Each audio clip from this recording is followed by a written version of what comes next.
Alright, so we're going to start out with an easy question. Okay. What made you join the military? What made me join? Yeah. Well, there was a war going on and I figured I should be there. Have you always wanted to join? No, not necessarily, no. And how old were you when you joined? Let's see, 18. And how did your parents react when you told them you were going to join? Mother passed away when I was 9 or 8 years old. My father was, said, you got to do it, go ahead. And that was more or less very simple. I mean, it wasn't any big decision, actually. I just thought I should go. He says, go ahead. Because he was working in a factory and so on. And he was too old for it by then. When we talked a couple of weeks ago, you told us about this girl that you were going to marry before you joined the military. Can you tell us that story again? I couldn't hear you. Oh, sorry. When we talked a couple of weeks ago, you told us about this girl you were going to marry. Oh, yeah. Could you tell us that story again? Yeah. Could you tell us the story again? Well, she and I were real close in high school and so on. She was about the prettiest thing that walked on earth. And when the war came itself, of course, we both just come out of school. She went into the service and became a nurse and developed her own practice. After she came out, she worked in New York. And that was where we met again. Well, I'd been married in the meantime.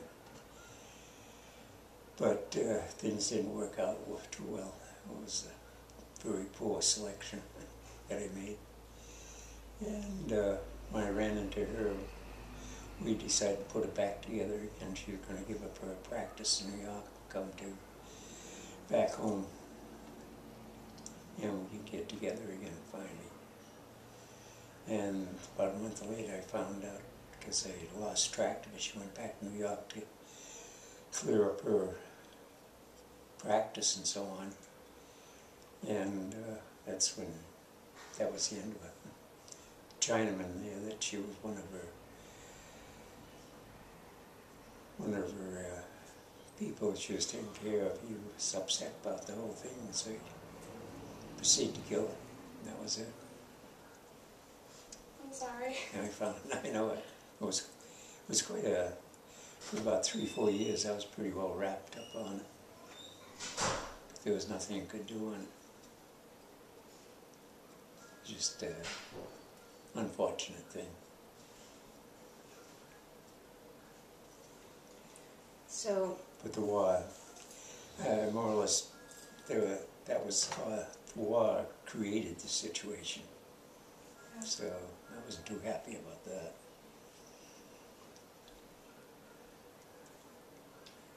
how did you adapt to the environment of the submarines? How did I adapt? It was sort of a thing in the subsurface then. Of course, we didn't have the subs they have now, nuclear power and all that. And we used to have to surface at night, get fresh air into the sub and I volunteered for other stuff because at that time itself, a small person on the sub was comfortable. A big person, there wasn't that much room.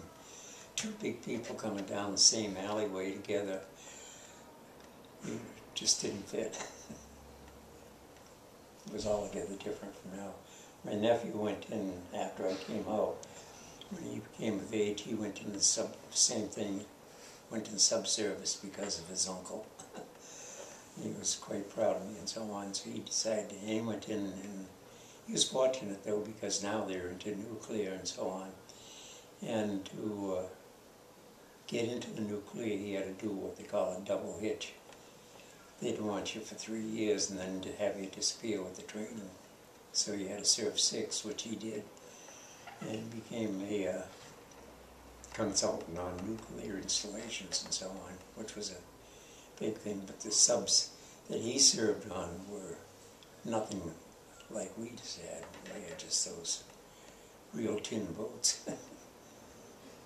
Nuclear subs, they've got the room, they've got everything. It's amazing. While you were in war, was there ever a time where you thought you were going to like die? No, we used to run across that every now and then. Someone will start scuttle about the frequency of death and so on. So many people, percentage are going to die and so on. And, most of us, we didn't even think about it. So can you describe a time where you were a little bit afraid, maybe, of what would happen? No, I'm not afraid, actually. A little bit apprehensive sometime when you started there. Well, I volunteered for about everything. And I never knew what I was getting into next. And it wasn't fear, it was just apprehension. What do they get myself into? But once you start your training, where the program was and so on, you just automatically just meld right into it, because the fellows you were with were in the same situation, so you more or less grouped together fairly well that way.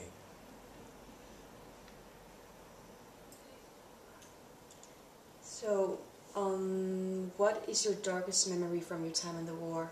What was that? Your darkest memory. Darkest? Yeah.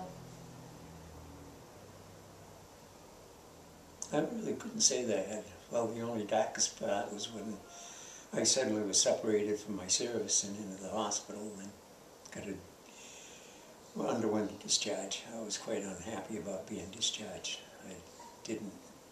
I progressed to the point where I was happy with my situation, happy with what I'd volunteered for, and I just wanted to continue on that vein. Then all of a sudden they found out that I had a bad heart, and I was surveyed out because of the physical condition, because they didn't want to have a dead man on their hands. Can you describe your happiest moment from the war? Huh? Can you describe your happiest moment from the war? The happiest?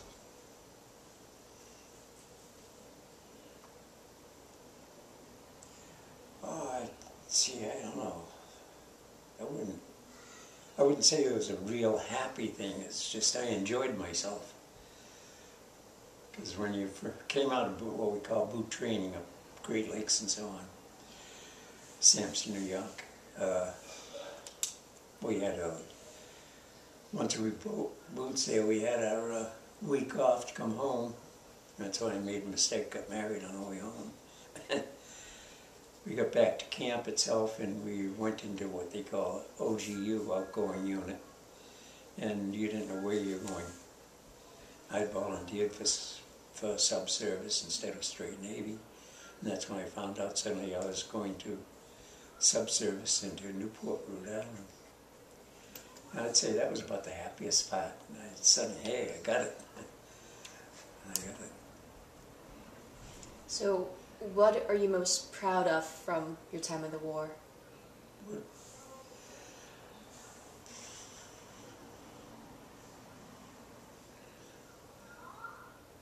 I don't know if you could, well, you could say probably proud. The associations you made, actually, you felt good about. The fellows, you met fellows from all over the place. It was sort of opened your eyes up to where I'd come out of a small town, in the state of Mass, and suddenly I was being exposed to these other fellows. And one of the fellows I remember quite well, I can't remember his name now, he was about 6'3", big husky fellow, and come find out he was only 16. He'd forged his signature to get in. And the thing we used to laugh about, hell of a nice guy, I mean, young kid, really. He was a young kid. And he was like a babe in the woods. And he was barefoot, because he had a size 14 shoe. which they didn't have. So he was barefoot all the time. All during boot camp, we used to laugh. And he'd been barefoot all his life because his feet were so long. He was from the booze, which you see on the TV, or the country itself in the woods. And I always remember him very well. And a few of the other fellows I met in the service, I wonder what happened to him and so on. So I had one friend from New York, Eddie Middlestep. He was from, I think it was Albany. Anyhow, he was a rugged fellow, probably 5'8". About 5'8". He weighed probably about 170 pounds. He was just solid muscle. And he told us when he was a kid, he grew so quick. He was playing football with the seniors and so on. He was just starting school, actually. And he was so big that he couldn't play with the kids his size. So his associates were all big, football team type of appearance and so on. And we always got a kick out of him. He was so sure of himself all the time and protected. I remember we had a little scrap one day in the yard itself. One of the fellows on the second floor, they were Southerners, and we didn't get along too well. And one of them beat up one of our fellas. So Eddie Middlestep found out about it. He got a hold of me. I had boxing gloves. He says, "Get your gloves out." He said, "I want to teach someone a lesson." So he took on this big strapping Southerner from the second deck, from the top deck. It was funny as hell. He proceeded to teach him a lesson because he challenged him. And the guy looked down on Eddie like, "Who's this kid?" Eddie let him find out. He polished him off quite nicely and made everyone laughed about it afterwards. And the Southern boys upstairs were quiet. They didn't give us any further trouble. A lot of things like that happen in the service, you remember, little incidents like that. They were the highlights. So what were the relationship in general like between all the young men in the submarines? Very good. It had to be good because, like I said, close quarters, extreme. It wasn't like the other fellows serving in just regular Navy and so on, or even Army. Your subsurface self was you were so dedicated. Either you were in it or you couldn't make it, one or the other. That was the good part about it. You felt like you were part of a class of your own, more or less. Your whole association was built on that one thing that you just gel together. Because if you didn't gel, you wouldn't fit. Did you ever reconnect with anyone from Norway? Huh? Did you ever reconnect with any of the friends you made while in the service? No, lost them all. I haven't seen them. That's why sometimes I sort of wonder what happened to a lot of the other fellows. There's that little thing, I had a little picture in front there on one of the pages that was Red Simpson. I always remember his name. He was from New York. He was a Golden Gloves boxer. When he was old enough to start fighting. And he could fight. He was good boxer. And I always got a kid. He was one, actually, I was having trouble with my legs then. And it used to hurt me to have to run down to the gym. I used to have to run like a quarter of a mile down to the field, and I couldn't run. My legs would kill me.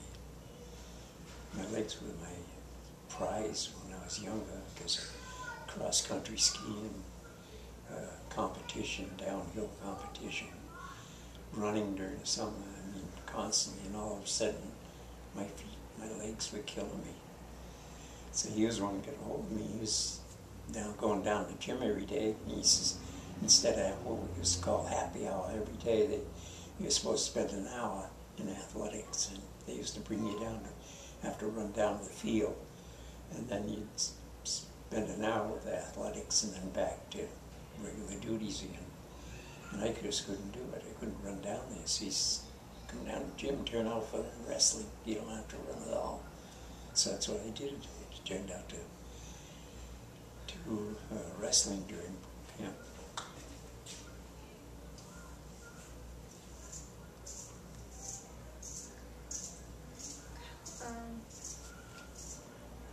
How did the war change you and your perspective of life? What was that? How did the war change you and your perspective of life? How did the war change your perspective on life? I don't. You just grew a lot older, much faster. Let's put it that way. Because everything was well, it's cut and dried. You weren't fooling around. You enjoyed companies, but associations, but you all were more or less on a pattern of doing what you're supposed to be doing.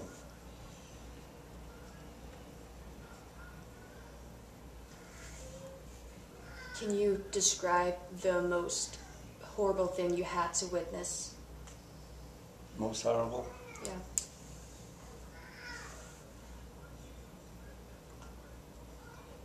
I really couldn't think of most. I'm trying to remember now back to who we lost. We lost a few friends, but I don't remember anyone in particular as such.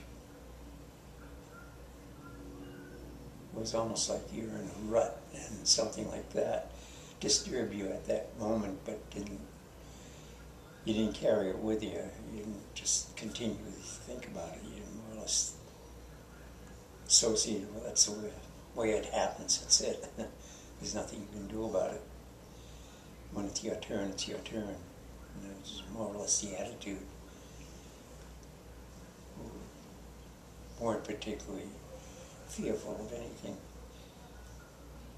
Some of the fellows used to get these reports about percentage of deaths in various branches of service and so on. And that was like that sheet I had the other day when we interviewed. It showed subservice itself. We had it was one of the most dangerous things to get into itself, because I've forgotten what the percentage was, but compared to the Army, I've forgotten exactly what the percentage was much greater. Your life as a sub supposedly was very short, very unpredictable, and it was a short-term thing. You didn't become an old man in a sub-service, but you didn't look at it that way. You just, you didn't think about being an old man. Did you ever have to witness anyone die? Did you ever have to witness anyone die? Not actually blood death, or something like that, no. I've seen fellows with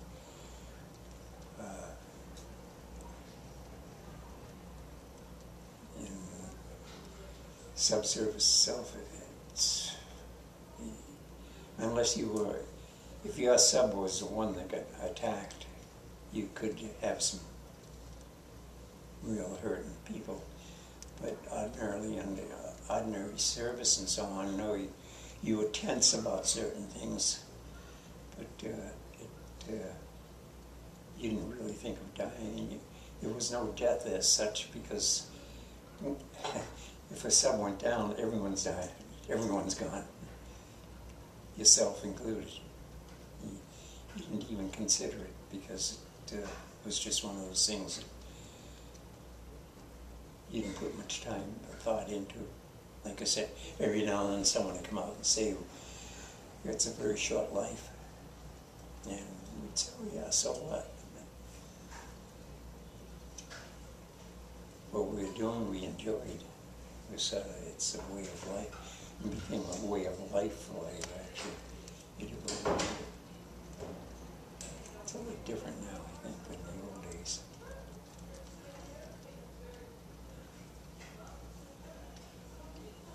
If you could go back in time, what would you change? What would I change?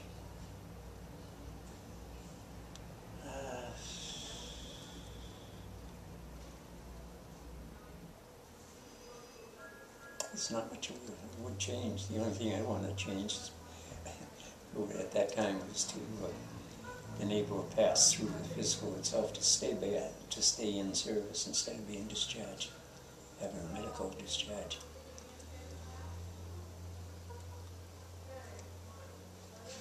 I almost cried. It was like suddenly waking up and the world was different when we came out like that.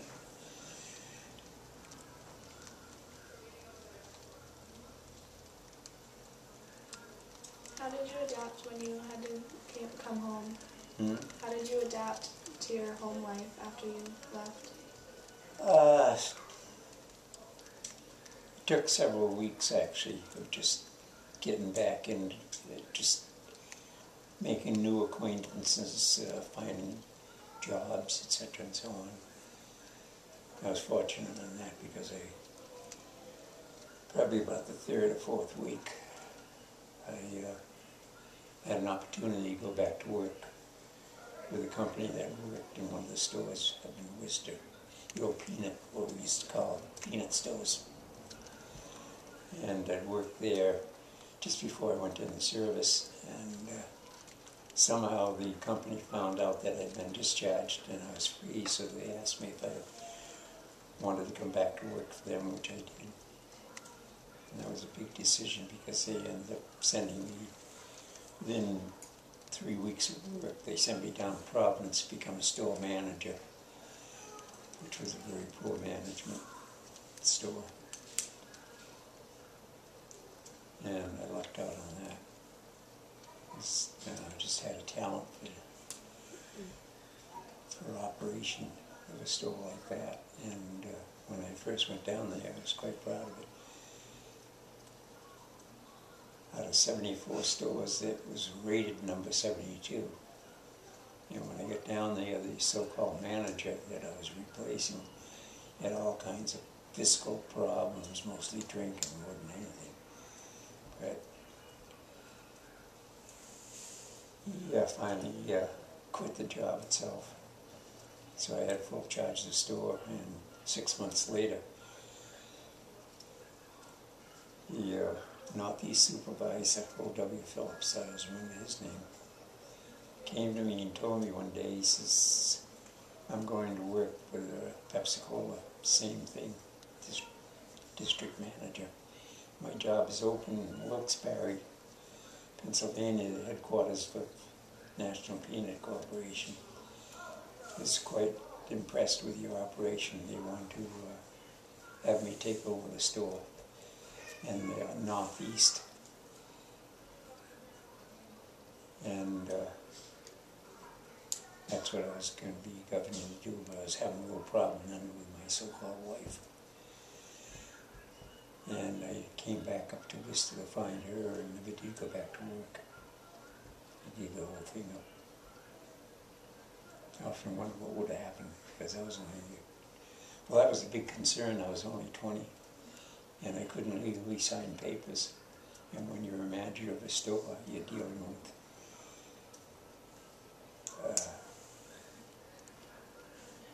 all your paperwork and so on. It's all, you've got to be of age to sign papers and so on, to sign contracts. That was the only thing that Wilkes-Barre was worried about. How could they get around that to keep me on the job? And I became a Northeast supervisor, and that'd be from New York all the way up into Maine. That would have been beautiful, but it was too bad I had, like I said, I'd gotten married and things weren't working out too well. She wasn't a homebody. Everybody's home but mine.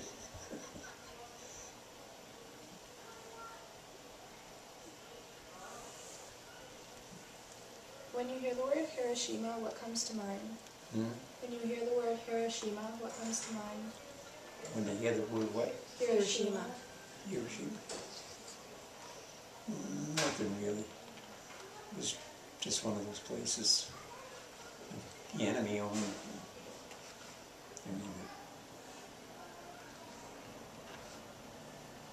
I know, the atom bomb and everything.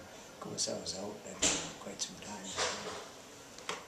But I can imagine, I can just try to imagine what it felt like to be over there, to be caught into something like that. My God.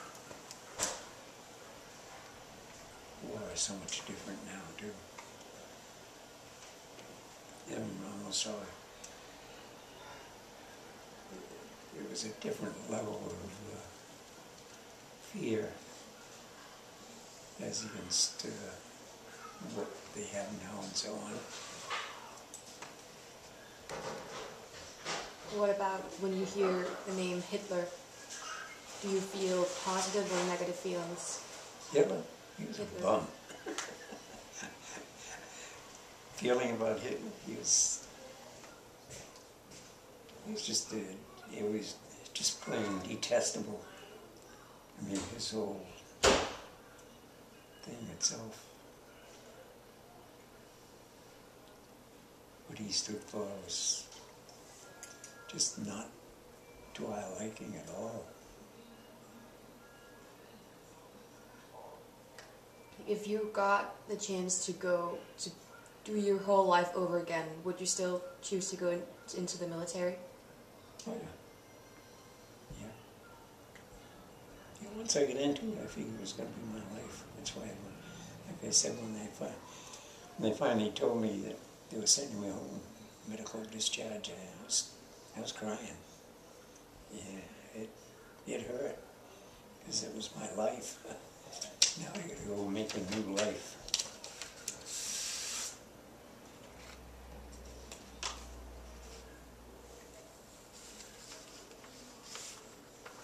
What's your advice for young people considering going into the military today?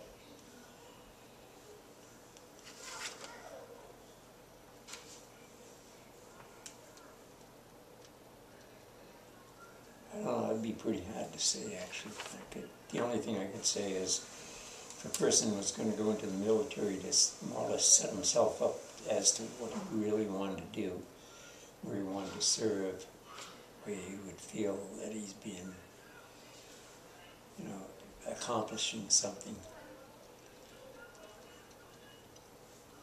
Don't just go in, period, and blind. Go in there with an intent to do something that would be of interest to you.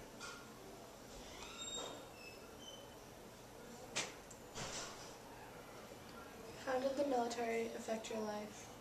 How did it affect my life? Made me look differently on things. Before, when I was younger, thought process was much different, because once you got in the service, you were more or less going down a narrow path to do what you wanted to do. And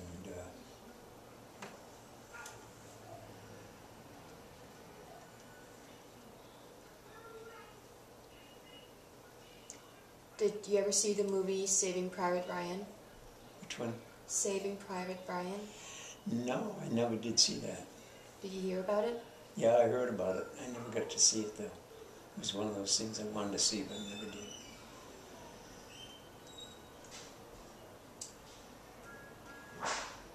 Can you describe the most difficult mission you had during the war? The most what? Difficult mission? Difficult?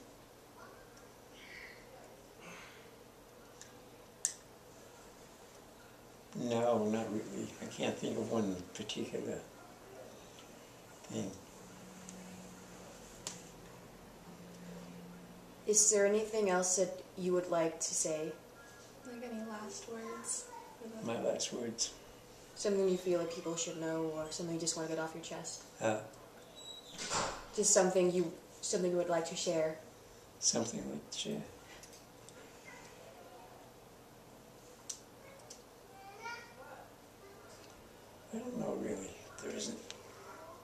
there's such a big difference between when I was a kid and present. People of the same age as I was then and so on. It's more or less to, I'd say, they should do is take a look at what they really want to do as they age.